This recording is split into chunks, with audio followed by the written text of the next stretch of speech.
하나님 말씀은 사도행전 2장 오늘 또 37절 말씀에서 47절까지 말씀을 본문으로 봉독하겠습니다. 사도행전 2장 37절입니다. 사도행전 2장 37절.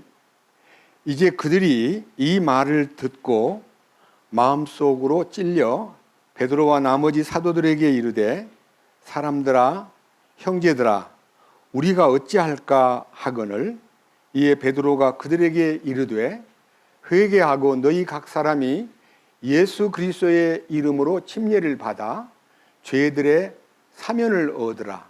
그리하면 너희가 성령님을 선물로 받으리니 이 약속은 너희와 너희 자손과 멀리 떨어져 있는 모든 사람, 곧 주 우리 하나님께서 부르실 모든 사람을 향한 것이니라 하고, 또 많은 다른 말씀들로 증언하며 권면하여 이르되, 이 패역한 세대로부터 너희 자신을 구원하라 하니라.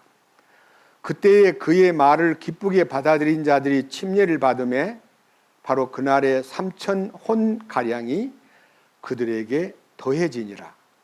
그들이 흔들리지 아니하며 사도들의 교리와 교제 안에 머물고 빵을 떼며 기도하더라. 모든 혼 위에 두려움이 임하고 사도들을 통하여 많은 이적들과 표적들이 일어나더라. 믿은 모든 사람들이 함께 지내며 모든 것을 공동으로 소유하고 자기 소유와 재산을 팔아 각 사람의 필요대로 모든 사람에게 나누어 주며, 또 날마다 한 마음이 되어 성전에 거하고 집에서 집으로 돌아가며 빵을 떼면서 단일한 마음으로 즐겁게 자기들의 음식을 먹고 하나님을 찬양하며 온 백성에게 호감을 얻으니 주께서 구원받아야 할 자들을 날마다 교회에 더하시니라. 47절까지 말씀을 봉독했습니다. 다시 한번 기도드리겠습니다. 주님, 감사합니다. 오늘은 한 달의 첫 주일 주님의 죽으심과 흘리신 피를 기념하기 위해서 만찬주일로 정하고 모였습니다. 전국의 여러 지역에서 어려운 길이긴 하나 이렇게 함께 참여하여 주님의 은혜를 찬양하고 감사드리며, 우리가 주님이 명하신 만찬을 통해서 우리들의 마음이 더욱더 십자가의 능력에 더 깊이 잠기고 죽음에 더 깊이 들어가고 그 부활의 능력에 더 깊이 깨달음이 있어서 우리의 삶을 주님이 원하시는 이기는 자의 삶으로 이끌어 주시고, 때가 너무나 임박하고 주님 오실 날이 너무 가까운 이때에 우리 모두가 다 신부 단장에 여념이 없는 기다리는 신부, 신랑을 기다리는 참된 신부의 위치에서 주님 기뻐하는 바를 항상 마음에 간직하고 살아갈 수 있도록 이끄시옵소서. 오늘도 이 비천한 자를 통해서 주님 거룩한 뜻을 전하려 할 때에 저에게 맡기지 마시고 주님의 이끄심과 성령의 기름 부음을 통해서 말씀에 주님이 담겨있는 하늘에 속한 비밀을 우리에게 열어주시고, 우리가 함께 이 말씀을 공유하고 함께 이 말씀을 먹고 영광 돌리는 일에 모두가 다 한마음 될 수 있도록 이끄시옵소서. 우리를 구원해 주시고 사랑하시고 또 우리를 이기는 자로 살게 하시는 우리 주 예수 그리스도의 이름으로 기도드렸습니다. 아멘.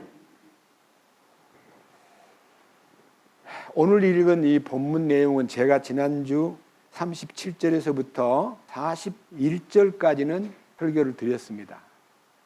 초대교회에 나타난 영의 구원과 혼의 구원에 대한 깊은 부분을 함께 다루었고, 오늘은 42절부터 47절까지 사도 베드로의 설교를 듣고 한꺼번에 3,000명이 회심을 하는 기적적인 현장에서 그 사람들이, 그 구원받은 그분들이 시간도 많이 지나지 않았는데 놀라운 기적이 일어났습니다. 저는 오늘 초대교회에 일어난 놀라운 기적에 대해서 얘기하고 싶습니다. 그 중에서도 무슨 기적이냐? 여러분들이 생각할 때 무슨 기적이냐? 이 기적이라는 것은요, 사람의 힘으로 이룰 수 없는 어떤 사건을 하나님의 능력이 나타나서 사람들에게 보여주는 놀라운 어떤 일들을 기적이라고 하는데, 그 기적을 오늘 이 사도행전 2장 42절 이하에서부터 47절까지를 통해서 증거하고자 합니다. 첫째, 자 41절부터 봅니다. 41절. 그때에 그의 말을 기쁘게 받아들인 자들이 침례를 받음에 바로 그날에 3,000혼 그에게 더해지니라. 여기에 사도 베드로의 설교를 듣고 3,000명이 한꺼번에 회심을 하는 놀라운 기적이 일어나고 그 순간 그들이 모두가 다 침례를 받았습니다. 우리가 이제 여러분들이 지금 우리 교회 안에 침례에 대한 중요성을 여러 번 말씀드렸기 때문에 침례를 받으면 어떤 일이 일어나는가, 침례를 왜 받아야 되는가 하는 데 대한 특별한 하나님의 말씀을 먼저 여러분 앞에 선포하고자 합니다. 침례는 무엇이냐? 자, 로마서 6장을 펴겠습니다. 로마서 6장. 로마서 6장 3절 말씀에서부터 말씀을 7절까지 읽으면 침례가 무엇인가가 딱 정의가 나와 있습니다. 그 침례의 뜻을 여러분들이 알고 이 침례를 통해서 우리가 초대교회에 일어난 이 사건이 기적인가 아닌가를 한번 살펴보겠습니다. 6장 3절. 예수 그리스도 안으로 침례를 받은 우리가, 그러니까 침례 받은 사람들한테 한 말이에요. 다 그분의 죽음 안으로 침례를 받은 줄을 너희가 알지 못하느냐. 이 말은요, 주님의 죽으심에 연합됨을 간증하는 것이 침례입니다. 침례를 받았다고 주님과 연합되는 거 아닙니다. 주님과 연합됨을 믿었을 때 나를 묻어주시오. 이 묻어달라고 하는 이 요청이 4절입니다. 그러므로 우리가 죽음 안으로 침례를 받아 그분과 함께 묻혔나니. 장례식이에요. 침례는 장례식이에요. 한번 물어봅시다. 산 사람을 묻으면, 침례가 산 사람을 묻으면 불법이에요, 합법이에요? 산 사람을 묻으면요, 말할 수 없는 사건이 되는 거예요. 누구를 묻어야 돼요? 죽은 사람을 묻어야 돼요. 여기 지금 3절에는요, 그분의 죽음 안으로 침례를 받았다는 말하고, 그 다음에 4절에 우리가 죽음 안으로 침례를 받아 그분과 함께 뭐 하였나니? 묻혔나니. 침례는 장례식이에요. 침례의 정의는 장례식이에요.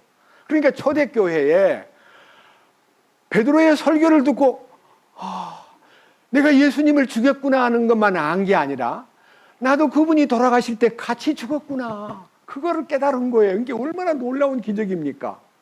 저는 30년 걸렸어요.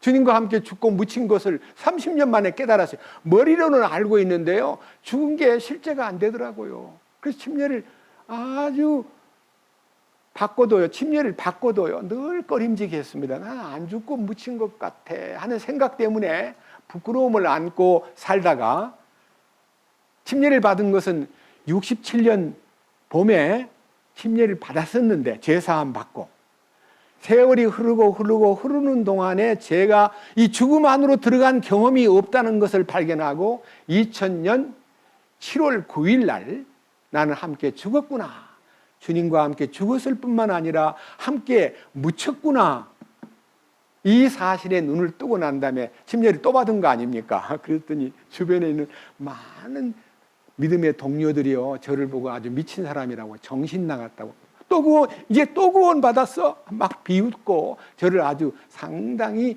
무시하는 말들을 전 들었습니다. 그런데 조금도 기분이 나쁘거나 그분들한테 변명할 마음이 없고 그냥 조용하게 주님, 저는 죽었습니다. 근데 그들은 저의 죽음을 잘 모르고 있네요 하고 오히려 그들을 위해서 기도했습니다. 4절 다시 봅니다. 그러므로 우리가 죽음 안으로 침례를 받아 그분과 함께 묻혔나니 이것은 그리스도께서 아버지의 영광을 힘입어 죽은 자들로부터 일으켜진 것 같이 우리도 생명의 새로움 속에서 걷게 하려 함이라. 여기에서 장례식을 딱 끝내고 주님은 사흘 만에 부활했는데 우리를 그 물속에, 사망의 물속에 묻었다가요 일으키는 그 순간요 주님의 능력으로 생명의 새로움 속에서 너는 걸어라 하는 놀라운 출발점을 알려주는, 부활을 맛보게 하는 거예요. 그러니까 침례는 단순한 장례식으로 끝나는 게 아니라 부활까지 맛보게 하는 거예요. 아시겠죠? 이거 놀라운 일이에요. 그 다음 보세요. 자, 5절. 만일 우리가 그분의 죽음과 같은 모양으로 함께 심겼으면 하는 말은요, 말씀을 통해서 이 은혜를 나누기 위해서 네가 무덤에 묻히는 것처럼요, 한 알의 밀알이 땅에 떨어져 죽으면 묻잖아요. 죽으면 땅에 묻잖아요. 심긴다는 말은요, 씨를 심은 거와 똑같아요. 그래서 심겼으면 어떻게 된다는 거예요? 또한 그분의 부활과 같은 모양으로 되리라. 이 4절에 대한 해설이에요. 네가 죽었다는 걸 깨닫고 장례식을 끝나고 거기서 네가 부활의 은혜 가운데 들어간 것은 뭐와 같은 거 아니? 주님이 그것을 통해서 죽음과 같은 모양으로 심기는 것과 또 그분의 부활과 같은 모양으로 다시 살아나는 축복을 네가 소유한 거다. 6절. 우리가 이것을 알거니와 우리의 옛사람이 그분과 함께 십자가에 못 박힌 것은 죄의 몸이 멸하여 죄의 몸을 멸하여 이제부터는 우리가 죄를 섬기지 아니하게 하려 함이니 죽은 자는 죄로부터 뭐 하였느니라? 여기는 죄라는 단어는 단수입니다. 죄들이 아닙니다. 죄들은 우리가 저지른 허물을 말하고 죄는 우리 속에 들어있는 원죄를 얘기합니다. 원죄, 죄를 짓는 공장, 죄를 짓는 공장이 파쇄돼 버렸다는 겁니다. 죄 만드는 공장이 없어져 버린 거예요. 그래서 우리는 죄와 더불어 살지 않고 하나님의 의를 수행하는 의의 도구로, 의의 생산품으로 살게 되는 것이 침례의 진정한 의미인 것입니다. 또 하나 보십시다. 골로새서 침례에 대한 의미를 골로새 2장에서 이렇게 말씀하셨습니다. 12절, 골로새 2장 12절, 이 로마서 6장 3절에서 7절까지를 요약해서 한 말씀이에요. 12절, 너희가 침례 안에서 그분과 함께 뭐하였고? 침례를 통해서 묻힌 거예요. 예? 묻힌 게 뭐예요? 장례식이에요. 그죠? 그분과 함께 묻혔고 그분을 죽은 자들로부터 살리신 하나님의 활동에 대한 믿음을 통해 침례 안에서 또한 그분과 함께 뭐 하였느니라? 부활, 일어났다는 부활입니다. 그 다음 13절, 또 너희 죄들과 너희 육체의 무할례 가운데 죽었던 너희를 하나님께서 그분과 함께 살리시고 너희의 모든 범법을 용서하셨으며, 그러니까 우리가 지은 죄를요 완전히 다 해결했다는 거예요.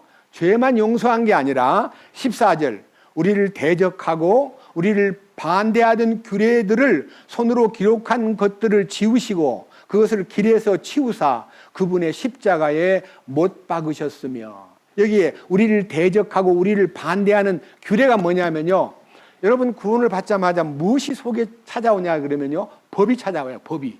네 구원 받았지? 거짓말하면 안 돼. 성질 부리면 안 돼. 욕심내면 안 돼. 죄를 지으면 안 된단 말이야. 이것이 내게 찾아오기 때문에 처음에는 이 구원받은 기쁨 때문에 죄와 멀어지는 것 같고 죄하고 상당히 죄를 경계하는 생활이 이루어져요. 그런데요, 구원의 기쁨이 시간이 가면 갈수록 어떻게 해요? 사그라져요. 다시 말하면 뜨겁던 구원의 기쁨이요, 식어요. 그럼 그때부터 뭐가 나와요? 옛날 하던 버릇대로 입에서 욕이 튀어나오고 성질이 튀어나오고 욕심이 튀어나오고 남들을 흘기는 눈도 생기고 거짓말도 하게 되고. 그래요, 안 그래요? 그게 여기 그거예요. 지금 14절 우리를 대적하고 반대한다는 게 뭐냐면, 너 왜 그래? 너 왜 죄를 지어? 너 왜 거짓말해? 너 왜 욕심을 부려? 너 왜 성질을 내하고요? 이게 지적이 되니까요, 뒤에서 이래요. 진짜 니 구원 받았어? 진짜 니 찬송대로 주 예수 내 마음에 들어와 계신 후 변하여 새 사람 되고, 새 사람 됐어? 하고 자꾸 땡기니까요, 후원 받은 건 분명한데 난 모르겠어 왜 이러는지 하고, 거기서 이제 갈등이 생기면서 믿음이 점점 식어지는 거예요. 저는 그런 생활을 30년 넘게 했습니다. 그것이 로마서 7장이에요. 원하는 바 선을 행하지 못하고 원치 않는 바 악을 행하는 나를 향하여, 내 마음에는 하나님의 법이 있는 건 분명한데 죄의 법이 또 따로 있구나. 죄를 왜 짓지? 왜 원치 않는 죄를 짓지? 하고 막 갈등하다가 마지막 절규가, 오호라 나는 곤고한 사람이로다. 이 사망의 몸에서 누가 나를 건져내리요 하고 하는 이 절규가 솟구치는 거예요. 그런데 보세요, 여기 14절 우리를 대적하고 우리를 반대하던 규례들을 손으로 기록한 것들을 지우시고 그것을 길에서 치우사 그분의 십자가에 못 박으셨으며, 뭐가 못 박아졌습니까? 네? 율법의 요구를 못 박았다는 거예요. 주님이 십자가에서 다 이루었다는 말은요, 죄만 깨끗하게 했다는 말이 아니라 율법에 대하여 너는 죽었다. 내가 율법을 다 이루었기 때문에 너는 율법을 네가 이룰 책임이 없다. 네가 왜 율법에 매어가지고 그렇게 벌벌 떨고 있니? 내가 다 완성했는데, 그거를 알려주는 거예요. 율법에 대한 책임을 우리가 면제받은 거예요. 주님 십자가 앞에서. 이래야 된다, 저래야 된다, 이거 하지 마라, 저거 하지 마라. 그거 우리한테 해당이 돼요, 안 돼요? 왜 안 됩니까? 죽었는데 뭐가 해당이, 죽은 시체를 보고 네 그거 하지 마라, 저거 하지 마라, 까불지 마라, 욕하지 마라. 해당돼요, 안 돼요? 죽은 자 보고 그렇게 말하면 죽은 자가 뭐라 그래요? 따라해보세요. 죽은 자는 말이 없다. 말이 없어야 돼요. 이 놀라운 신비가 우리 주님의 은혜 가운데서 15절, 그러므로서 정사들과 권능들을 벗기사 십자가 안에서 그들을 이기시고 공공연히 그들을 구경거리로 삼으셨느니라. 그 구경거리가 누구예요?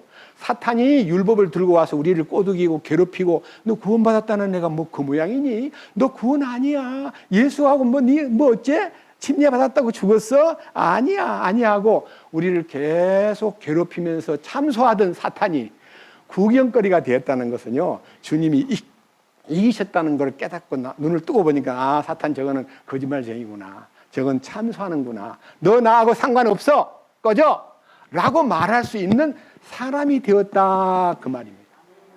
아멘. 사탄을 향해서 얼마든지 큰 소리 칠 수 있어요, 없어요?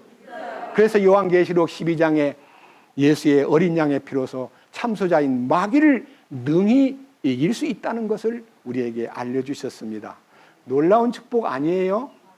그러니까요, 사도행전 2장에 있는 3,000명이 그런 놀라운 비밀을 한꺼번에 깨달았다는 것은요, 이 신약 성경 안에 들어있는 기적 중에 십자가 사건 이외의 글을 통해서 나타난 기적이 사도행전 초대교회에 일어났다는 걸 알게 되고, 그 기적이 일어난 결과를 여러분 앞에 구체적으로 제시하겠습니다. 사도행전 2장 42절, 사도행전 2장 42절, 그들이 흔들리지 아니하며 사도들의 교리와 교제 안에 머물고 빵을 떼며 기도하더라. 여기에 첫째, 그들이 뭐 한다고요? 흔들리지 않은 거예요. 우리는 조금만 하면 흔들리잖아요. 제가 아는 분이 최근에도 전화를 통해서 구원을 받기는 받았는데 지금 자기를 보니까 구원을 안 받은 것 같대요.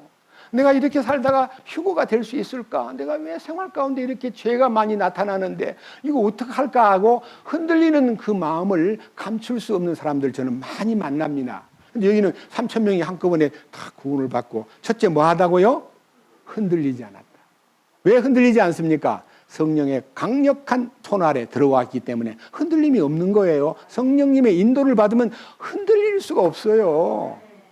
흔들리지 않냐고 첫째, 흔들리지 않고 둘째, 어디로 가요? 사도들의 교리와. 다른 성경을 보세요. 사도들의 교리라는 닥트린이라는 단어는요, 영어로는 teaching이라는 단어하고 똑같은 단어입니다. teaching, 가르침. 그러니까 말씀을 배우려는 강한 의지가 솟구치면서 사도들에게 다 계속 붙어가지고 말씀의 가르침을 받는 거예요. 첫째는 말씀의 가르침 속에 있어야 됩니다. 그게 뭡니까? 아기가 낳자마자 젖을 먹듯이 가르침은 젖을 먹는 양육을 위한 공급이에요. 첫째는 가르침, 두 번째는 뭐예요? 네? 교제. 참 중요합니다. 설교만 듣고 있으면 다 된 거 아니에요. 교제가 뭐예요? 타입이 두 개가 있어요. 하나님과의 관계에서 교제, 성도 안의 교제. 그러니까요, 우리가 믿음 안에서 이 생명을 알면 우리는 나 하나가 전부가 아니고 지체들이 보이는 거예요. 지체들이. 한 피바다 한 몸 이룬 형제와 친구들이 여기 있구나 하고요. 그렇게 만나고 싶은 형제 우애가 생기는데 자세히 들어보세요. 믿음을 처음에 갖잖아요. 믿음을 받은 믿음이에요. 믿음에 그다음에 덕이 뭐예요? 교육받는 거예요. 덕스럽게 살라고. 믿음의 덕에 지식을. 가르침 받으면 지식이 생겨요. 그럼 지식이 생기면 그걸로 끝나는 게 아니에요. 절제, 컨트롤 타워가 생겨요. 니를 통제하는 손길이 절제가 나타나요. 그리고 절제를 통해서 인내를 배우게 돼요. 인내만 배우는 게 아니라 인내를 통해서 하나님의 성품을 이제 소유하게 돼요. 하나님의 성품을. 그 다음에 하나님의 성품이 나타나면 형제 간의 우애와 친절이 나타나요. 그것이 이제 사실은 성숙한 성도들은 형제 우애가 나타나는데, 형제들이 싫어하고 안 좋아하는 거는 자기가 스스로 아무리 자기가 좋다고 해도 마음에서 이거는 형제들이 별로 반가워하지 않구나 하고 스스로 절제가 돼요. 나는 좋은데 지들이 뭘 안다고 그래? 나는 자기 일방 통행으로 무엇인지 주장하는 사람은 형제 우애와 친절이 없는 사람이에요. 마지막 8번째 뭐예요? 사랑을 공급하라. 그러니까 믿음이 출발이고 사랑이 마지막이에요. 그러니까 믿음의 결과는 사랑으로 귀결돼요. 사랑이 막 무르익어 가는 거예요. 그래서 믿음의 덕의 지식을 지식의 절제를 절제의 인내를 인내의 하나님의 성품에 형제의 우애와 친절을 그리고 사랑을 공급하라. 이게 이제 베드로가 설교를 통해서 우리의 믿음의 8단계를 얘기한 베드로후서 1장에 기록된 말씀인 것입니다. 여기에 교제 안에 머물고 교제가 이루어집니다. 이제 성도의 교제는 시편 133편에 예언된 대로 형제가 연합하여 동거함이 어찌 그리 선하고 아름다운 것. 형제가 연합하여 동거한다는 말은요, 주님의 머리 되심 안에서 형제가 한 몸이 되어서 각각 지체의 기능을 따라 움직이는 거예요. 지체의 기능을 따라 움직이는데, 여러분 음식을 갖다 놨는데 음식은 누가 노력을 해서 누구를 먹이냐면요, 나를 건강하게 하기 위해서요, 숟가락으로 딱 먹을 걸 떠가지고 어디로 집어넣어요? 식당 안으로 집어넣어야 돼요. 여기 식당 안으로. 이 식당은 음악이 있는 식당이에요. 집어넣으면 이걸 꼭꼭 씹어가지고 넘기면 그것이 들어가서 위에서 소화가 돼요. 그리고 이제 장으로 보내면 이게 전부 다 머리카락 끝부분까지 영양소를 피가 운반해요. 이게 전부가 다 몸의 기능이라고 생각해요. 그런데 여러분, 이제 욕심 많은 손이, 나는 맨날 떠서 먹이는 것만 하는데 내가 먹을래 하고요, 손이 만약 먹기 시작하면 어찌 됩니까? 손이 막 먹겠다는 거예요. 쭈무룩쭈무룩 하면서. 먹어진 거예요? 손이 먹을 수 없어요. 근데 눈이 하는 말이 나도 좀 먹여줘. 그러면 눈에다가 마냥 넣어주면 큰 사고가 일어나요. 고추가 많이 들어있는 국물을 눈에다 부으면 무슨 일이 벌어질까요? 상상을 한번 해보세요. 큰일 나죠? 만약 눈이 그걸 요구하면 너 거기다 넣으면 넌 큰일 나.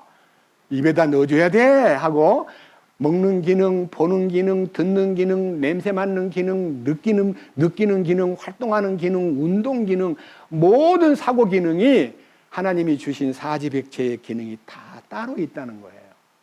여러분, 우리는 주님의 몸된 교회 안에 자기 기능이 있습니다. 그것을 탤런트라 그럽니다. 그 기능을 합당하게 주님의 뜻에 맞게 쓰면은 교제가 활성화되고 축복이 넘치고, 이 교제가 그렇게 중요합니다. 그 교제를 이렇게 말합니다. 머리에 있는 보배로운 기름이 수염 곧 아론의 수염에 흘러서 그 옷깃까지 내림 같고 헐몬 산의 이슬이 시온의 산들을 적심과 같도다. 거기서 여호와께서 복을 명하셨나니 영원한 생명이로다.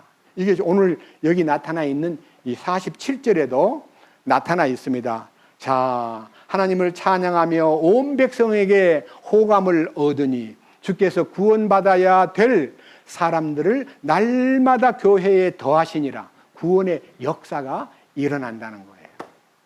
자기 주변에 구원의 역사가 안 일어나고 구원 역사가 나타난 걸 모르고 사는 사람은 교제가 빈약한 사람이라는 것을 잊지 마십시오. 아시겠습니까? 그 다음, 자, 42절. 그들은 흔들리지 아니하며 사도들의 교리와 교제 안에 머물고 빵을 떼며, 이 빵을 떼며가 성경에 여러 군데 찾아보면요, 이 빵을 떼는 것은 만찬을 한다는 뜻입니다. 만찬. 만찬이라는 말은요, 음식을 먹는 걸로 아는 사람이 대부분이, 밑에 보세요. 빵을 떼매라는 말이 어떤 말하고 구별되냐면 46절. 또 날마다 한 마음이 되어 성전에서 거하고 집에서 집으로 돌아가며 빵을 떼면서 단일한 마음으로 즐겁게 무엇을 먹고? 예, 음식 먹는 건 따로예요. 빵을 떼는 것은 만찬하는 겁니다. 빵 떼는 것이 만찬하는 것이라는 것을 성경적으로 딱 열어놓은 성경, 사도행전 20장 보겠습니다. 사도행전 20장. 사도행전 20장 7절. 자, 주의 첫날에, 주의 첫날 그러면 오늘날로 말하면 썬데이가 주의 첫날입니다. 마지막 날은 토요일이에요. 토요일은 안식일이에요. 근데 주의 첫날 하면 주님 부활하신 날을 기념하기 위해서 모이는 이 주의 첫날은 비방하기 위해서 안식교나 안식일을 지키는 유대인들은요, 이 안식 후 첫날을 부활한 날로 생각하지 않고 저 로마에서 이방신을 섬기던 날이 갑자기 하나님 섬기는 안식일이 주일로 바뀌었다. 그는 거짓이다. 주일 지키는 사람은 더 지옥 간다. 이렇게 말하는 사람이 많으나 그거 세상이 지금 아무리 큰 소리를 쳐도 갑자기 세상이 세터데이, 토요일 날 안식일을 지켜야 될 날 세상이 다 안식일을 지켜야 되는데 갑자기 이게 일요일로 바뀐 게 무슨 뜻일까요? 주님이 부활하신 날 너희들은 쉬어라. 그래서 지금 세계가 썬데이를 안식일이라고 생각합니다. 근데 우리는 안식일이 바뀐 게 아니라 안식 후 첫날 주님이 부활했기 때문에 그 부활한 날을 기념하기 위해서 이렇게 부활 생명을 믿고 사는 우리들은 일요일 날을, 이 썬데이를 주의 날로 생각합니다. 여기 주의 날이라 되어 있잖아요. 자, 20장 7절. 주의 첫날에 제자들이 뭐 하려고 모였다? 빵을 떼려고 함께 왔다 그랬습니다. 근데요, 사도 바울이 그 다음날 떠나야 하기 때문에 너무 마음에 하고 싶은 말이 많아서 밤늦게까지 막 계속 설교를 하는데 어떤 청년이 다락에서 졸다가 설교 듣다가 너무 기니까 떨어져 죽어버렸어요. 유도고라는 청년이. 그 청년이 죽으면은요, 굉장히 분위기가, 여러분 갑자기 모이는 장소에서 한 사람이 죽으면 무슨 일이 일어날까요? 긴장되고요. 큰일 났네. 이렇게 돼요. 그런데 거기에 설교하다 말고 바울이 내려가서요, 그 청년을 이렇게 세워요. 살려내는 거예요. 그리고 나서, 자, 뭐라 그랬어요? 자, 10절.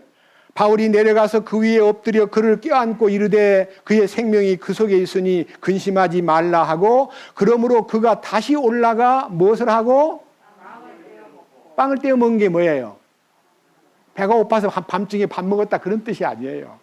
만찬을 하려고 모였던 그 속에 만찬이 다시 거행되는 거예요.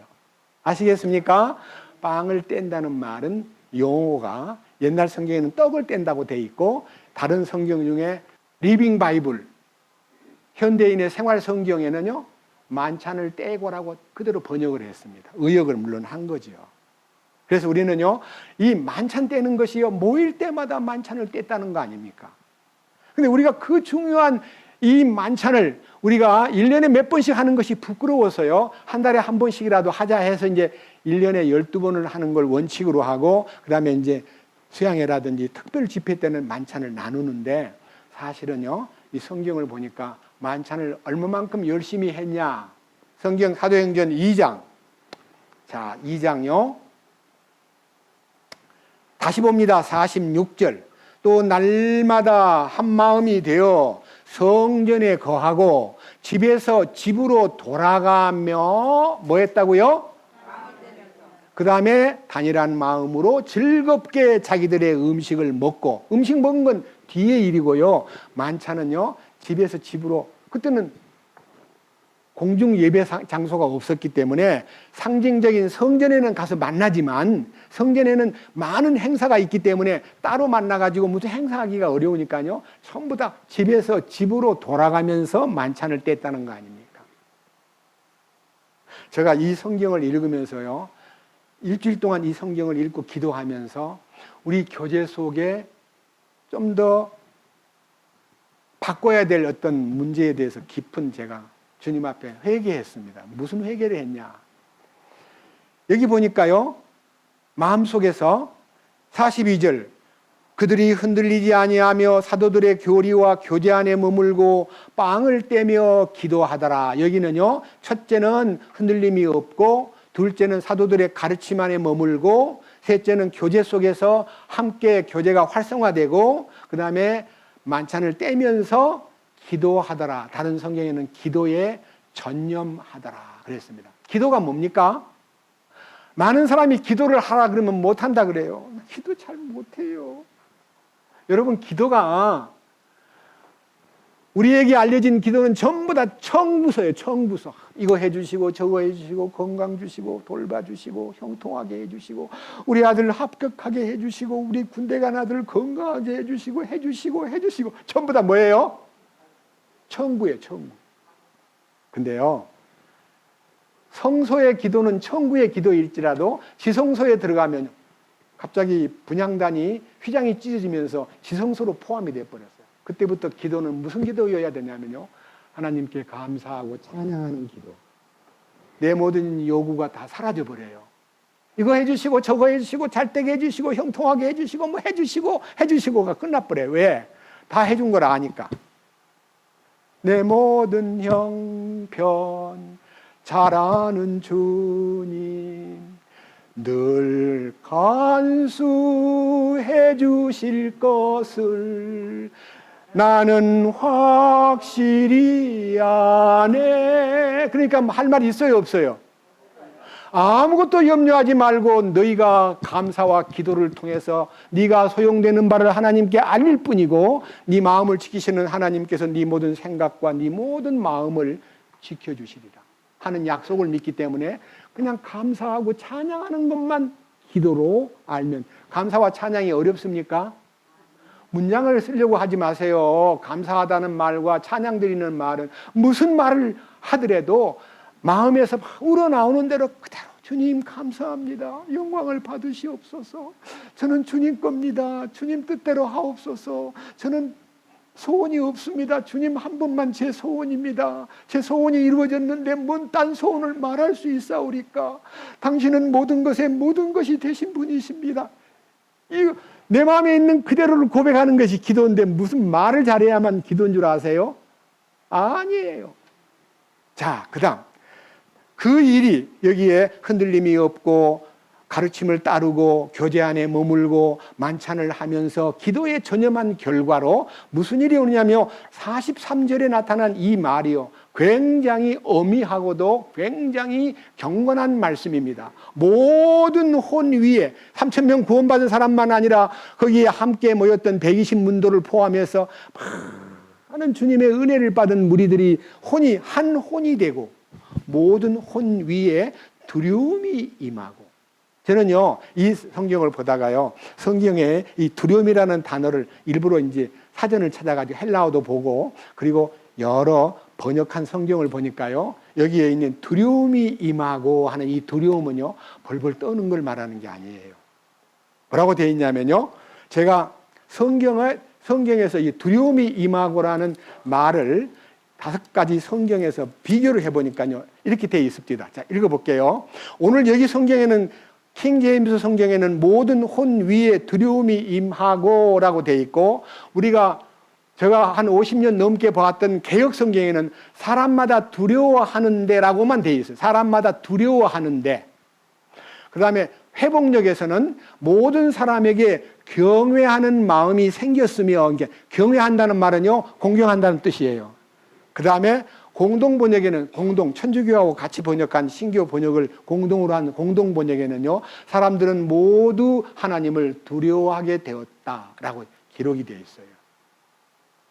그리고 마지막 유대인 성경에는요, 모두가 경외감에 휩싸였고, 뭔 말인지 알죠?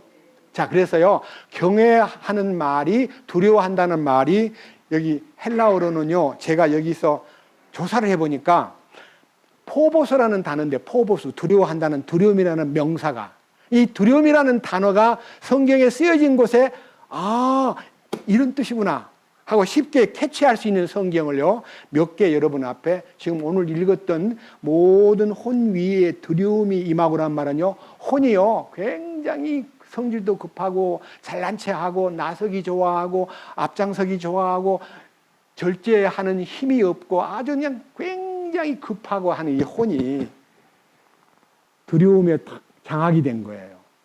혼이 두려움에 장악이 되면요, 어떤 일이 일어나는가를 에베소서 5장을 한번 봅시다. 에베소서 5장 18절입니다.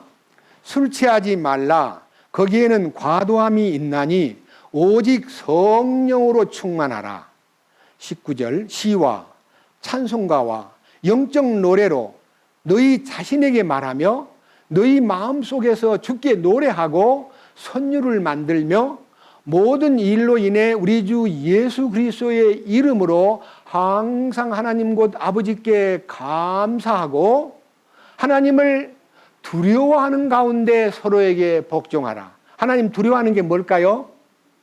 하나님을 우러러 보는 마음이 생기면요, 사람들 앞에 나서려고 하지 않고 잘난 척 하지 않고요, 똑똑한 척 하지 않고 자기가 무슨 최고인 양 사람들한테 군림하려고 했던 이 정신머리가요, 바뀌어버려요.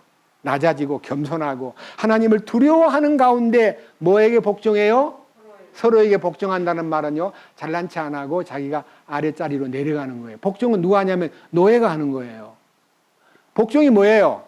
순종은 기분 좋게 예 하는 거고요. 복종은 아닌데요 하면서도 따라가는 것이 복종이에요. 복종이란 말은 약간 부정적 의미가 들어있어요. 안 하고 싶은데 따라가는 게 복종이에요. 그게 뭐예요? 주님이 주시는 권위가 그를 사로잡기 때문에 모든 것을 내려놓게 되고 그 다음에 복종하는 삶이 시작되는 거예요. 2장 넘겨보세요. 뒤로. 빌립보서 2장 12절. 빌립보서 2장 12절.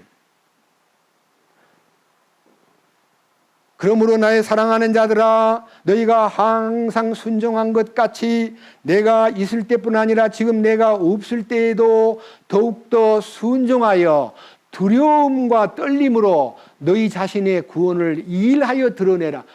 순종하는 삶에서 두려움과 떨림으로 나오는 이 두려움이라는 단어가 아까 제가 읽어주었던 포보수면서도 아까 말한 대로 주님을 우러러보는 마음, 경외하는 마음, 여기에 두려움과 떨림으로 너희 구원을 일하여 드러내라. 내가요, 전에는 마음대로 그냥 행동하고 말하고 결정 짓고 모든 것을 집행했는데요, 주님이 내 안에 오신 후부터는 이 혼이 나서는 것을 두려워해야 돼.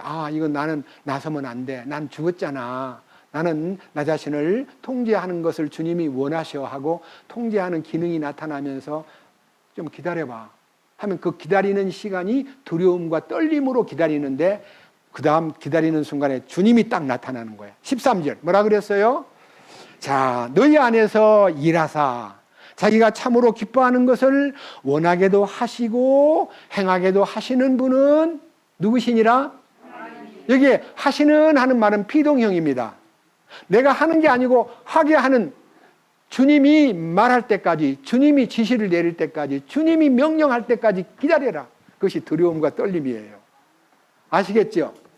자, 이 일을 성경에서 그 두려움을 생산하는 원천적인 힘이 어디서 나오는가를 잠언 2장에서 발견할 수 있기를 원합니다. 잠언 2장. 이런 성경을 읽으면요, 아, 두려움이라는 게 무서워 떠는 게 아니라 주님이 주시는 놀라운 진전된 변화구나 하는 걸 알게 됩니다. 잠언 2장 1절.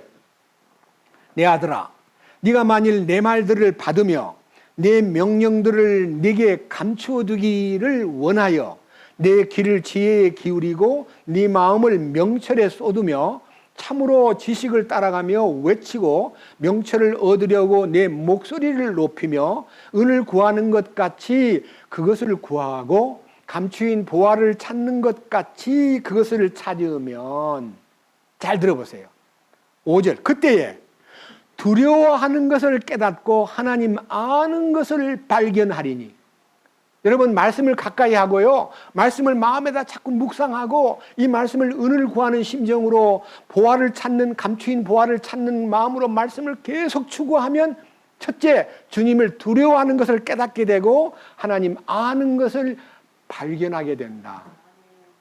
주를 두려워하는 것을 안다는 말은요, 아, 내가 이렇게 멋모르고 한참 앞섰구나. 주님, 이제 더 이상 주님 앞서지 않겠습니다. 제가 나서지 않겠습니다. 제가 잘난 척하고 말을 많이 했는데 저 말을 삼가하겠습니다. 이렇게 자기도 모르게 통제가 되는 거예요. 주님을 두려워하는 마음이 깨달아지면. 아시겠어요? 이게요, 너무 놀라운 변화예요. 하나 더 봅시다. 앞으로 넘겨가지고요, 시편 34편. 여러분이 보기는 보았는데 부분적으로는 이런 말씀들이 포착이 안 되기 때문에 제 설교를 통해서 여러분들이 마음에다 메모하시고 이거를 잘 기록해 놓았다가, 아하, 두려워한다는 것이 무엇인가 알았다 하고 마음에서 깨달음이 와요. 이 시편 34편 이 말씀을 깊이 마음에 새기고 주님에게 감사를 드리셨으면 좋겠습니다. 7절. 주의 천사가 그분을 두려워하는 자들을 둘러 진을 치고 그들을 건지는도다. 여러분들이 주님을 두려워하는 마음을 지니면요, 주님이 천사를 보내가지고 진을 치고 돌본다는 거예요. 진을 친다는 말은요, 뺑 둘러가지고 나를 호위한다는 거예요. 두려워하는 자들을 위하여 주님이 천사들을 보내가지고 진을 치고 그를 건져주신다는 말만 아니라 8절. 오, 주께서 선하신 것을 맛보고 알지어다. 그분을 신뢰하는 사람은 복이 있도다. 그 다음 9절. 오, 주의 성도들아, 너희는 그분을 두려워하라. 그분을 두려워하는 자들에게는 뭐가 없으리로다? 네, 그렇습니다. 주님을 두려워하는 것은요, 주님께서 공급을 끊임없이 이루어지고 두려움이 없이 살아갈 수 있도록 도와주고 부족함이 없이 살아가도록 도와주시는데, 11절. 자녀들아, 너희는 와서 내 말에 귀를 기울이라. 내가 주의 두려움을 너희에게 뭐하리라? 네, 말씀을 귀 기울이고 주님 말씀에 가까이 하면 주님을 두려워하는 것이 무엇인가에 대해서 눈을 뜨게 되고 마음이 아주 쾌하게, 아주 기분 좋게 하나님 두려워하는 삶이 생활 속에서 이루어진다는 것입니다. 저는 이 부분들을요, 오늘 주제가 아니기 때문에 이 성도들에게 두려움이 임했다는 말이요, 너무 의미심장하고 또 우리에게 은혜가 되기 때문에 몇 개의 구절들을 찾아가지고 같이 읽었는데요. 이 두려움이 임한다는 것은요, 하나님의 권위와 하나님의 능력과 하나님의 통찰력을 보고, 그렇구나, 우리가 함부로 해서는 안 되겠구나. 다음에 강의할 때 조금 하겠지만 오늘 맛만 보자고 사도행전 5장을 한번 보겠습니다. 사도행전 5장. 무슨 맛을 보여주려고 그러느냐. 사도행전 4장까지는요, 초대교회에서 유무상통과 모든 자기 것을 다 팔아가지고 발 앞에다가 갖다 놓음으로써 교회가 공동체가 되고 이 교회의 기초공사가 이루어지는 역사가 막 일어나고 있을 때, 이때가 언제냐 그러면요, 주님이 마태복음 16장에서 가이사라 빌립보를 가셨을 때에 사람들이 나를 누구라 하더냐 그러니까 뭐 엘리야와 같다, 모세와 같다, 선지자와 같다, 뭐 이렇게 많은 말을 하는데 너희는 나를 누구라 하느냐. 그럴 때 베드로가 나서 가지고 주는 그리스도시요 살아계신 하나님의 아들이십니다 하니까 너무 주님이 기뻐 가지고 바요나 시모나, 이것을 네게 알게 한 분은 네 혈육이 아니라 하나님이 너에게 계시해서 네게 알려준 거다. 내가 이 반석 위에 내 교회를 세우리니 음부의 권세가 이기지 못하리라. 내가 네게 천국 열쇠를 주노니. 이렇게 축복을 해준 마태복음 16장에 있는 베드로를 향한 약속이요, 오늘 이 사도행전 2장의 베드로의 설교를 통해서 교회의 기초가 딱 서는 거예요. 그 기초가 뭡니까? 주가 그리스도라는 것이 반석이에요. 예수님이 그리스도가 되신 것은 어떻게 되신 거예요? 사도행전 2장 36절에 너희가 죽인 예수께서 살아나셔서 주와 그리스도가 되셨느니라. 주와 그리스도가 되신 것을 전하는 순간에 그들이 죽인 예수님을 죽인 죄를 자복하고 회개하면서 우리가 어찌할 거라고 절규할 때에 그들에게 성령이 내려오셔가지고 그들을 용서하고 죄도 사함받게 하고 패역한 세대에서 구원도 받게 하고 침례도 받게 하고 십자가 연합도 깨닫게 하고 그들이 이 말씀을 통해서 변화가 되는 이 모습에서 너무너무 감사하다 보니까요, 자기에 있는 것 전부를 다 팔아가지고 사도들의 발 앞에다가 갖다 놨는데 이 기적은 역사 속에서 한 번도 없었고 그때뿐이에요. 베드로나 사도 바울이 복음 전하러 다니면서 사도행전 2장의 역사를 따르시오. 집도 팔고 땅도 팔고 그렇게 했습니까? 네? 안 했어요. 왜 안 했을까요? 초대교회가 기초를 닦기 위해서는요, 모든 것을 다 내려놓고 성령의 능력으로 만몬에서, 세상에서 해방받고 물질에서 해방받고 욕심에서 해방되는 놀라운 역사가 기초가 되기 위해서요, 그 기초 공사를 하는 데 있어서 내가 이 반석 위에 내 교회를 세우리니라는 교회 공사를 하기 위해서 기초 공사를 한 거예요. 사도행전 2장부터 4장까지. 아시겠어요? 그러니까 기초가 닦아지면 또 기초를 놔요, 안 놔요? 기초를요, 만약 50층 빌딩을 짓는다면 기초가 얼마나 튼튼해야 되겠습니까? 맞죠? 그럼 2000년 동안 공사하는 이 성전은 기초가 어마어마하게 튼튼해야 될 거 아닙니까? 이게 공사가 그렇게 튼튼하게 기초를 만들기 위해서 초대교회의 아까 말한 120문도와 3000명의 성도들과 또 추가로 5000명이 구원을 받고 해서 8000명의 성도들이요, 있는 것 전부를 다 쏟아부어 가지고, 자, 너무너무 놀라운 일이 나타나는 거예요. 다음 주일날 이거 말씀하겠지만 읽어보고 넘어갑시다. 4장 32절. 사도행전 4장 32절입니다. 믿은 자들의 무리가 한 마음 한 혼이 되어, 한 마음과 한 혼이 되어 모든 것을 공동으로 소유하고 그들 중에 아무도 자기가 소유한 것들을 조금이라도 자기 것이라고 말하는 자가 없더라. 말하지 아니하더라. 사도들이 큰 권능으로 주 예수님의 부활을 증언하며 큰 은혜가 그들 모두에게 임하니라. 그들 가운데 부족한 자가 아무도 없었으니 이는 땅이나 집을 소유한 자들이 그것을 팔아 그 판 것들의 값을 가져다가 사도들의 발 앞에 두매 그들이 각 사람에게 필요한 대로 나누어 주었기 때문이더라. 뭔 말이에요? 생활 공동체가 돼버린 거예요. 여러분 신앙생활 오래 해도 이거 어려운데요, 구원 받자마자 그냥 다 내버린 거예요. 이거 기적 아니에요? 이 기적을 초대교회의 만몬을 정복하는 놀라운 기적이 일어났는데, 자 5장 1절. 그러나 아나니아라는 어떤 사람이 자기 아내 삽비라와 함께 소유 하나를 팔아 그 값을 얼마를 감추었는데 그의 아내도 이 일에 은밀히 관여하였더라. 그가 일부만 가져다가 사도들의 발 앞에 두거늘. 그러니까요, 땅을 처분했어요. 있는 것을 처분해 가지고, 예를 들면 우리 돈으로 1억을 받고 이제 매매를 했는데 그 매매 1억을 가지고 베드로의 발 앞에 갖다 놔야 되는데 한 5천만 원은 집에다 놔두고 반만 갖고 일부만 갖고 가지고 갔어요. 자, 보세요. 3절. 베드로가 이르되 아나니아야 어찌하여 사탄이 네 마음에 가득 차서 네가 성령님께 거짓말을 하고 땅값의 얼마를 감추었느냐. 땅이 남아있을 때 네 것이 아니었느냐. 그것을 판 뒤에도 네 마음대로 할 수 있지 아니하였느냐. 네가 어찌하여 이 일을 마음속에 품었느냐. 네가 사람들에게 거짓말하지 아니하고 하나님께 하였도다. 그러니까요, 헌금을 떼먹었다고 저주받은 게 아닙니다. 문제는 다음 질문을 보면요, 이게 느껴집니다. 다음 보세요. 자, 5절. 아나니아가 이 말을 듣고 쓰러져 숨을 거두매 이 일들을 들은 모든 사람들에게 뭐가 임하였더라? 그게 하나님이 두려움을 줬다는 말은 연보를 다 안 내면 망한다고, 다 바치지 않고 조금 잘라놓으면 저주받는다고, 이런 두려움이 아니고요, 하나님의 권위와 하나님이 사도 베드로를 통해서 그걸 다 들여다보고 있는 거예요. 성도들의 마음을. 이제 자, 여기는요, 하나님을 속인 일에 대해서 아나니아라는 남자가 죽었어요. 남자가 죽고, 자, 6절. 젊은 사람들이 일어나 그를 싸서 들고 나가 묻으니라. 이제 금방 장례식을 해버린 거예요. 뭐 며칠 기다리지도 않고.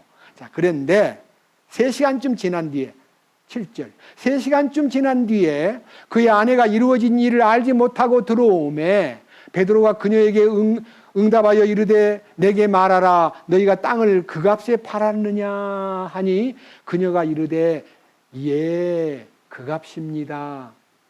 왜 거짓말해요? 나중에 어려운 일을 당할까 봐 반은 집에다 두고 반만 갖고 왔습니다 하면 아무 문제가 없어요. 근데 반만 내놓고 반인지 일부인지는 모르겠습니다. 제 추측이에요. 그 값이냐 그랬더니 예, 전부 다입니다. 이렇게 얘기한 거예요. 보세요.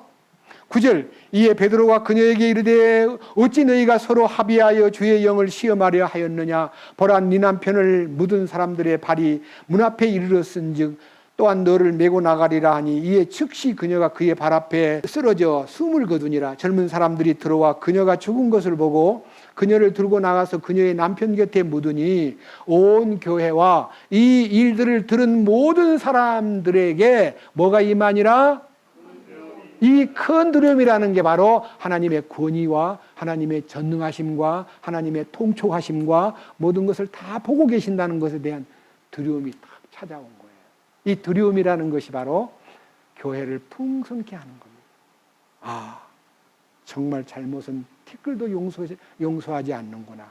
죄는 사해 주었지만은요, 교회를 향해서 거짓말하면은 이런 어려운 일이 오는구나 하고 큰 두려움이 임하였다. 아시겠죠? 자, 그래서 오늘 이 두려움이 임한 결과로 나타난 교회 안에서의 기적을 여러분 앞에 선포하겠습니다. 사도행전 2장 43절.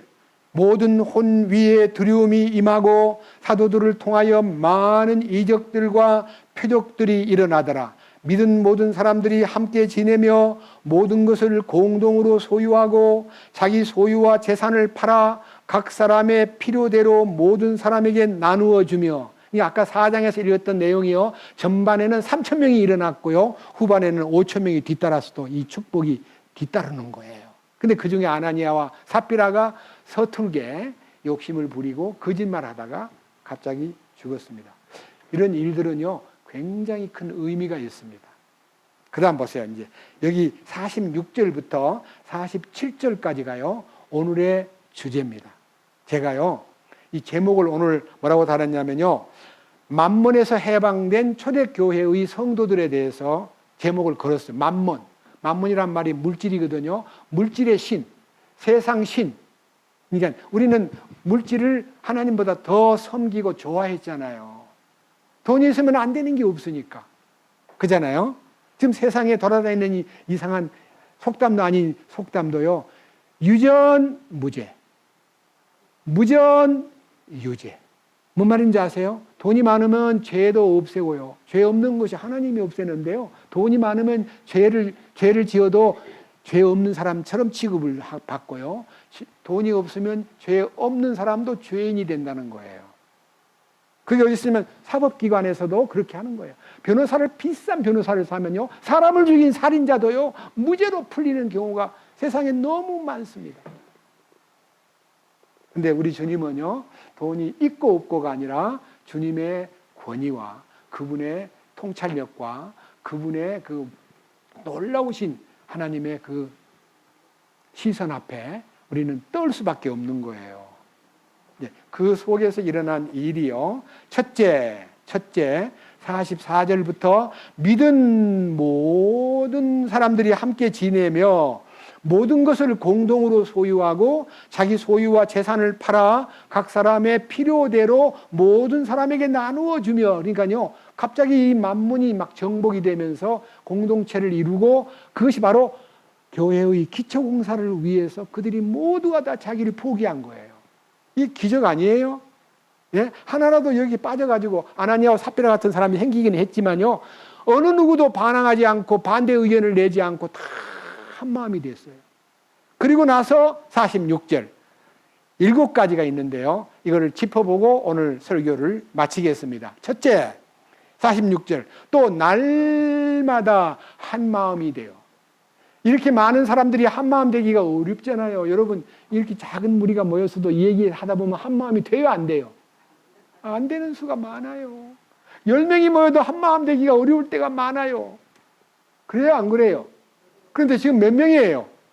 짐작만 해도 3,000명 구원받고 그 3,000명이 한 마음이 됐다는 말은요, 너무 놀라운 일 아닐까요? 그게 기적이에요. 한 마음이 되었다. 그 다음 뭐가 돼요? 성전에 거하고. 집으로 안 가는 거예요. 성전에 거하고. 이 성전에서 뭐 하겠어요? 마땅히 모일 데가 없으니까 집에 가면 집이 좁으니까 성전에서 그냥 널찍한 광장도 있고 성전 안에는 많은 사람들이 오가면서 경배를 드리는데 이 구원받은 3,000명의 성도들이요, 성전에서 지내는 거예요. 왜? 아직은요, 성전 시대에 대한 개념이, 이 성전이 주님의 몸은 예수님의 부활하신 몸이다, 이 성전을 헐라 내가 사흘 동안 일으키리라는 이 말씀의 비밀이 오픈되지 않았기 때문에요, 그냥 모일 곳이 없으니까 성전에 지내면서 성전에 거하고. 세 번째는 뭐예요? 집으로 돌아가며 빵을 떼면서. 그러니까 집으로 시간 나는 대로, 오늘은 김서방 집에 가자, 오늘은 이서방 집에. 이스라엘 사람들은 김서방, 이서방이 없지만요, 제가 비유를 들건데 그렇습니다. 집에서 집으로 어떻게 해요? 돌아가면서 빵을 떼고, 빵 떼는 것이 만찬을 거행하고. 제가 이걸 읽다가요, 우리 교제가 너무 모이기를 힘쓰는 것에 소홀하고 있었구나 하는 것을 깨닫고요, 주님 용서해 주세요. 제가 이 부분에 대해서 깊은 자복을 하고 여러분 앞에 제안을 하겠습니다. 지금 주일날 모이고 수요일날 모이는데, 수요일날 모이는 것도 몇 명 안 모이고요, 물론 줌으로 참여하지만요, 주일날 모이는 것도 오늘은 참 멀리서, 마산서, 또 저기 안동서, 또 어디 벌교 순천 근방에서, 또 누구예요? 또 어디서 왔어요? 예? 세종에서, 문경에서, 안성에서 막 먼 곳에서 오신 분이 있습니다. 근데요, 일주일 동안 대부분 다 홀로 지내요. 교제가 없어요. 그래서 제가 제안합니다. 다른 데서도 하고 있기 때문에 우리들도 좀 늦게나마 금요일 날 구역 모임을, 주소를 다 받아가지고 점을 찍어서 구역을 정해가지고, 아직 구역이 안 정해졌어요. 우리는 그냥 하나예요. 그런데 구역을 정해서 구역에서 적절한 장소를 서로 구역에 만나서 간증도 하고, 성경 암송하던 거 암송도 나누고, 또 말씀을 듣고 싶으면 말씀을 듣기도 하고, 성경을 읽고 싶으면 성경을 읽기도 하고 하는 그런 구역 모임이 필요하다는 것을 감지하고 오늘 발표할 마음을 갖고 섰습니다. 찬성합니까? 안 합니까? 네, 그 구역을 가장 이동하기 쉬운 중심에다가 깃발을 꽂고 그 구역 이름을 짓겠습니다. 그래서 그 구역에 속한 분들은 금요일 날 좀 중간에 형제들을 만나가지고 서로, 그러면 저는요, 구역을 한꺼번에는 못 가고, 이제 구역을 순회하면서 다음 구역에는 어디를 가고 한 번씩 저도 구역 모임에 참석하겠습니다. 좋죠? 네, 이것이 집에서 집으로 돌아가며 떡을 뗀 축복이고, 그 다음에 단일한 마음으로 즐겁게 자기들의 음식을 먹고, 그렇기 때문에 여러분 모일 때요, 음식 나누는 일도 대단히 중요하다는 걸 느꼈습니다. 여러분 늦게 모였는데 저녁도 안 먹고 왔는데 아무것도 안 내놓고 그냥 모인다고 찬송만 부르면 배가 꼬록꼬록 하니까 빨리 끝나면 좋겠다, 그러죠? 그럼 그때는 어떻게 해야 돼요? 즐거운 마음으로 뭐예요? 음식을 나눠 먹어야 돼요. 아시겠죠? 그러니까요, 음식을 나누는 것도 영적 생활의 일부분이긴 하나 상당히 중요하다는 것이 성경에 기록되어 있어요. 맞죠? 떡 떼는 것만 아니라, 만찬만 아니라 단일한 마음으로 즐겁게 자기들의 음식을 먹고, 그 다음에 47절. 그래 먹어야 뭐가 나와요? 찬송이 나오지요. 찬송도 배가 불러야 힘있게 부르지, 배가 고프면 찬송 나와요, 안 나와요? 찬송에 나오려다가요, 난 너무 힘이 없어. 그러면 찬송가가 잘 안 나와요. 그래서 음식을 먹고 하나님을 찬양하며 그러는 동안에 주변에 안 믿는 사람들에게 무엇을 얻었다 그랬어요? 온 백성에게 호감을 얻었어요. 야, 참 믿는 건 은혜롭다, 재밌게 보인다, 참 사랑스럽게 느껴진다고 그 교제 속에 전혀 관계없는 사람들이 그 교제 안에 있는 우리들의 인상과 대화와 우리들의 그 기쁜 모습을 보고 뭘 얻어요? 호감이 뭐예요? 예, 마음에서 참 부럽게 보이고 아름답게 보이고 이쁘게 보이고 좋게 보이는 걸 호감이라 그래요. 아이고 저 예수쟁이들 또 왔네. 아이고 저 꼴도 보기 싫어. 저거 개독교인들 아니야. 이렇게 말을 듣는 사람이 돼서는 안 되는 거예요. 아무리 지금 한국교회가 폄하되고 있고 무시받고 있고 사회의 빛과 소금의 역할을 못하기 때문에 많은 비난을 받고 막 건물만 크게 화려하게 지어놓고 자기들만 좋아하고 전혀 이웃을 안 돌보는 그런 교회가 많기 때문에 기독교가 지금 인기가 추락되었습니다. 이게 마지막 라오디게아 교회의 양상입니다. 나는 부자라 부여하여 부족한 것이 없다 하나. 자기들은 자기 도취에 빠져가지고 그리고 영적으로 눈멀고 벌거벗고 그리고 하나님 앞에 참으로 가련한 모습들을 깨닫지 못하는 교회가 오늘날 21세기의 주님 오시기 직전의 교회의 모습인 것입니다. 우리는 거기서 벗어나야 됩니다. 47절 하나님을 찬양하며 온 백성에게 호감을 얻으니 주께서 구원받아야 할 자들을 날마다 교회에 더하시니라. 날마다 뭐예요? 새로운 식구가 탄생하는 거예요. 우리 교회도 좀 그랬으면 좋겠어요. 날마다 구원받는 사람이 생겨야 생산이 있는 곳에 주님의 공급이 따른다는 것을 우리는 확실히 알아야 됩니다. 자, 한번 물어봅시다. 여자는 가슴에 젖가슴이 있는데요. 매번마다 아무 때나 젖이 나와요, 안 나와요? 언제 나와요? 아기가 딱 날 때 젖이 돌기 시작해요. 뭔 말이에요? 하나님 말씀이 그에게 나타나는 길도 생산이 있는 교회여야 말씀이 계속 말씀의 젖이 나오는 거예요. 말씀의 젖이 나오는 교회가 주님이 교회 가운데 역사하고 계신다는 증거입니다. 요새 사도행전 강의 들으면서 못 느끼셨어요? 놀라운 말씀이 열리고 있습니다. 저는 너무 감사하고 이 일에 대해서 주님을 찬양합니다. 그래서 부탁이 있는데요. 여러분이 할 수만 있으면요. 주님의 교회의 말씀에 귀 기울이고 이 말씀들이 내가 평소에 몰랐던 건데 어떻게 이렇게 정교하게 역사가 나타나는가? 이런 말씀이 있었는가? 아, 놀랍다. 그 역사를 마지막 열매 맺는 일에 대한 귀결을 성경에서 하고 마치겠습니다. 여기 마지막 얘기. 하나님을 찬양하며 온 백성에게 호감을 얻으니 주께서 구원받아야 할 자들을 날마다 교회에 더하시니라 하는 이 말씀은요. 열매 맺는 얘기입니다. 교회가 열매가 열린다. 열매를 맺는다. 여러분 열매를 어떻게 해야 열매가 맺힙니까? 요한복음 12장 24절을 여러분 앞에 공포합니다. 한 알의 밀알이 땅에 떨어져 죽지 아니하면 한 알 그대로 있고 죽으면 많은 뭘 맺느니라? 그 한 알의 밀알이 누구예요? 예수님이에요.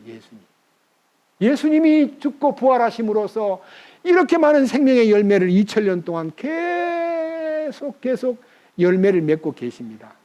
그럼 우리가 열매를 맺으려면 어떻게 해야 돼요? 죽어야 돼요. 다른 사람들은 성경 번역을 이렇게 해설을 할 때 한 알의 밀알이 땅에 떨어져 썩으면은 열매가 안 생겨요. 썩어버리는데 어떻게 잎이 나와요? 죽어야지. 죽는다는 말은요, 껍질은 죽고 속 생명이 솟구치는 것이 죽음의 비밀이에요. 썩어버리면 두 개 다 안 돼요. 맞죠? 네, 주님의 죽으심이 생명을 발화시켜가지고 열매를 맺고, 그 다음에 한 알의 밀알이 이렇게 올라와가지고 열매를 맺었는데 그 한 알의 밀알이신 주님이 부활해가지고 한 알의 밀알 대신 주님을 들고 주님 부활했어! 이렇게 하는 게 아니라 레위기 23장에 약속된 부활은요, 한 단이란 말은요, 부활 능력으로 구원받을 성도들이요, 한 단이 되어가지고 그것을 높이 들어 거제를 삼고 요제 흔들어가지고 부활을 기념했습니다. 우리는 그 부활 능력에 연합한 지체들이라는 것을 생각할 때 너무 감사합니다.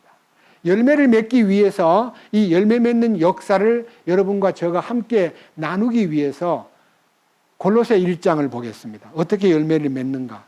골로새서 1장 6절입니다. 자세하게 들어보세요. 골로새서 1장 6절. 이 복음이 온 세상에 있는 것 같이 너희에게 이르렀으며 너희가 그것을 듣고 진리 안에서 하나님의 은혜를 안 그날부터 너희 안에서도 열매를 맺는 것 같이 열매를 맺는도다. 이건 서기 1세기 서기 62년에 기록한 사도 바울의 옥중 편지인데요. 여기 이 복음이 그 당시 로마에서 물론 편지를 보냈기 때문에 그 당시 이스라엘 땅에서 로마까지의 거리는 세계의 중심이 로마로 통할 때니까요, 세계 중심에 와 있는 걸로 알았지만요, 사도 바울은 원대한 성령님의 안목으로요, 온 세상 땅끝까지 이 복음이 간다는 걸 대전제로 해가지고 이 복음이 어디로 간다고 그랬어요? 온 세상에 있는 것 같이 너희에게 이르렀으며, 그러니까 온 세상으로 퍼져야 될 복음이 골로새 교회에 이르렀으며 너희가 그것을 듣고 이 복음을 듣고 진리 안에서 하나님의 은혜를 안 그날부터 이 너희 안에서만 아니라 온 세상에서 열매를 맺어 자라는다. 열매를 맺는다는 거예요. 이 열매 맺는 과정을요, 밑에서 보겠습니다. 9절. 이런 까닭에 우리도 그것을 듣던 날부터, 복음을 듣던 날부터 너희를 위해 기도하기를 그치지 아니하고 또 너희가 모든 지혜와 영적 깨달음에서 그분의 뜻을 아는 것으로 채워지며, 여기에요, 복음이 들어간 사람들에게 지혜와 영적 깨달음과 그분의 뜻을 아는 것으로 채워지면서, 그 다음 10절.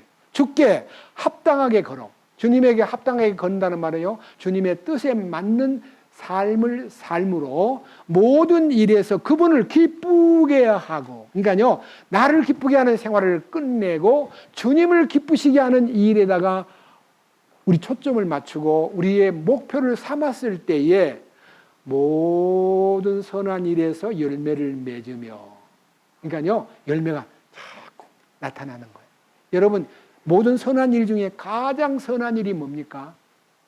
여러분, 선한 일 중에 가장 선한 일이 남한테 구제하고 어려운 사람 돌보고 병든 사람한테 가서 신방도 하고 어려운 사람한테 여러 가지 방법으로 뒷받침해 주는 것이 선한 일이에요.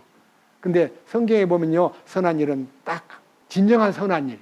어떤 사람이 선생님, 어떻게 선한 일을 해야만 영원한 생명을 얻습니까? 그러니까 네가 선한 사람이 되고 싶거들랑 내 얘기 들어봐. 어떤 사람이 여리고에서 예루살렘으로 가다가 강도를 만났어. 근데 강도를 만난 사람이 거반 죽게 생겼는데 다 뺏어가 버리고 맨몸이 되었는데 그 곁으로 제사장도 지나가고 레위 사람도 지나가 버렸는데 한 사마리아 사람이 여행 중에 그 불쌍한 강도 만난 자를 돌봐주고 기름과 포도주로 상처를 싸매주고 그를 자기 나귀에 태워가지고 주막집에다가 맡겨주면서 은전 두입을 주면서 잘 돌봐주시오. 내가 돌아올 때 나머지 경비는 책임을 지겠소 하고 그 주막집에다가 사람을 맡겼느니라. 네 생각에 이 세 사람 중에 누가 진정으로 선한 사람이냐? 물었을 때 뭐라 그래요? 자비를 베푼 사마리아 사람입니다. 그래서 주님 대답이 뭡니까? 너도 가서 이와 같이 하라. 여러분, 그런데 이 말을 듣고요, 이 말대로 하려고 길거리에 누가 쓰러져 있을 때 돌보려고 나는 선한 사마리아인 같이 돼야겠다고 만지다가요, 저는 이런 사건을 신문에서 봤습니다. 새벽에요, 어떤 술 취한 사람이 길 가다가 쓰러졌는데, 새벽에 쓰러진 게 아니라 심야에 쓰러졌는데, 새벽에 눈을 뜨고 만져보니까 손에 들었던 지갑도 없어져 버리고 이 단추도 열려 있고요. 아무것도 없다는 걸 느끼고 술이 깨갈라 할 때요. 새벽 기도를 가던 어떤 사람이 불쌍하게 생각돼 가지고 이 사람을 어떻게 돌볼까 하고 앞으로 이게 가슴을 대는데 그 사람이 발로 차버렸어요. 또 나한테 대드는구나 하고. 그래서 뇌진탕으로 돌아가셨어요. 슬픈 일이에요. 우리는 오늘날 그런 사람이 생기면 경찰에 먼저 신고해야지요. 내가 돌보려고 앞서는 건 매우 위험한 일이에요. 맞아요, 안 맞아요? 이 비유는 선한 사마리아 사람이라는 이름은 선한 사마리아 사람이지만 유대인들이 증오하고 싫어하고 상종도 안 하는 유대인이 쓰러져 있으면요, 이야, 까불더니 잘 당했구나 하고 갈 사람이에요. 그런데 그 사마리아 사람이 그를 불쌍히 여겨 그의 상처에다가 기름과 포도주를 부었다는 것은요, 주님이 갖고 계시는 포도주와 기름은 예수님의 보혈과 성령으로 그를 치료시키는 영적 구원입니다. 그 다음 그를 자기 나귀에 태워가지고 그냥 꿈틀꿈틀하니까 잘해봐 하고 간 게 아니라 그를 끝까지 책임을 지고 나귀에 태워가지고 주막집에 맡겼습니다. 주막집은 뭐하는 곳입니까? 나그네의 쉼터입니다. 우리는 나그네의 쉼터가 어디입니까? 주님의 교회가 나그네의 쉼터입니다. 교회가 맡긴 거예요. 교회 주인이 누굽니까? 성령. 성령께 맡긴 거예요. 잘 돌봐주세요. 그리고 더 경비가 들면 내가 돌아올 때 갚아주겠어 하는 돌아올 때 갚아주기 전에 맡긴 은 2개, 데나리온 2개는요, 신구약 성경입니다. 말씀으로 잘 돌봐주세요. 그리고 나머지는 제가 돌아올 때, 주님 다시 오실 때 그 몸을 책임져 주겠다는 약속입니다. 그러니까 기름과 포도주를 붓고 상처를 싸맨 것은 영적 구원이고, 그 교회 가운데 주막에 맡겨가지고 그 속에서 성령님이 말씀으로 이 2개, 신약 성경과 구약 성경 말씀으로 돌봐주는 공급은 땅에 사는 동안이고, 주님 다시 그분이 돌아올 때 나머지 경비를 갚아주겠어 하는 말은 육신이 변화되어 주께로 함께 가는 축복을 진정으로 하나님이 베푸신 선한 일입니다. 누가 이 세 사람 중에 참으로 착한 일을 했느냐? 사마리아 사람입니다. 너도 그와 같이 하라는 말은요, 주님을 알리라는 뜻이지, 나도 같이 가가지고 아무나 사람들 누워있는 데 가가지고 돌보다가 발길로 채워서 죽는 그런 변을 당하는 일을 원하는 게 아닙니다. 오늘날 우리 시대에는 길가에 쓰러져서 어려움을 당하면 즉각적으로 경찰을 불러가지고 도움을 구하고, 돕고 싶으면 그 사람을 돕도록 하는 것은 자기 자유지만요, 상처를 싸매고 돌보는 일은 우리가 할 일이 아닙니다. 맞아요, 안 맞아요? 이 시대가 그렇게 우리를 요구하지 않습니다. 그래서 우리는 주님 기뻐하는 바대로 우리가 원수같이 생각하고 미워하는 사람이라도 쓰러져 있으면 그것을 주님에게 의뢰해가지고 그를 치료받게 돌보는 우리가 되어야 할 것입니다. 그것이 우리가요, 진정으로 신앙생활을 하는 데 있어서는요, 분별력이 있어야 되기 때문에 하나님 말씀을 바르게 나누어, 그리고 2번째는 내가 하나님의 말씀을 바르게 분별하고, 2번째는 하나님께 인정받은 사람이 되고, 3번째 하나님께 부끄러움이 없는 사람으로 나타내도록 뭐하라? 연구하라. 연구해야 돼요. 누구를 연구해요? 나를. 내가 과연 주님에게 합당한 자냐? 부끄러움이 없느냐? 그리고 나는 하나님께 인정을 받았느냐?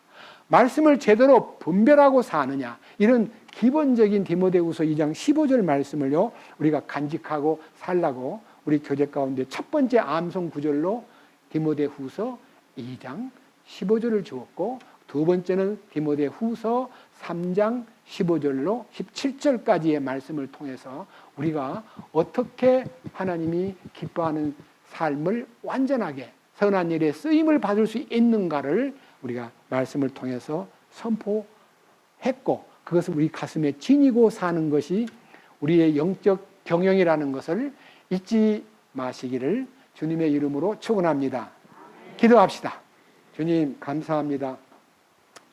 초대교회 성도들이 사리사욕을 버리고 자기의 소유를 다 내놓고 개인의 욕심도 다 내려놓고 오직 주님의 교회만을 위해서 기초공사의 모든 것을 쏟아부었습니다. 그러기 때문에 2000년 동안 주님의 교회는 튼튼하게 건설되고 있고, 지금 아직 준공은 되지 않았지만 준공이 다 되면 주님이 오신다는 걸 믿습니다. 우리는 이 초대교회 성도들의 희생을 기초로 해서 이 교회가 솟아온즉 우리는 그렇게 몽땅 모든 것을 쏟아버리고 모든 것을 내려놓을 수는 없지만, 우리의 생각과 우리의 모든 경영이 주님의 이끄심을 따라 필요한 대로 주님의 영광을 위해서 자신을 내려놓을 수 있도록 이끄시옵소서. 오늘 이 말씀을 듣고 기적이 초대교회에 일어났는데 이 기적이 우리 삶에도 일어날 수 있도록 간구하고, 때가 너무 찬 경륜을 볼 때에 우리는 주님 만날 준비에 여념이 없고 신부단장에 여념이 없는 삶이 될 수 있도록 이끄시옵소서. 우리의 모든 남은 삶을 주님께 부탁하옵고 우리 주 예수 그리스도의 이름으로 기도드렸습니다. 아멘.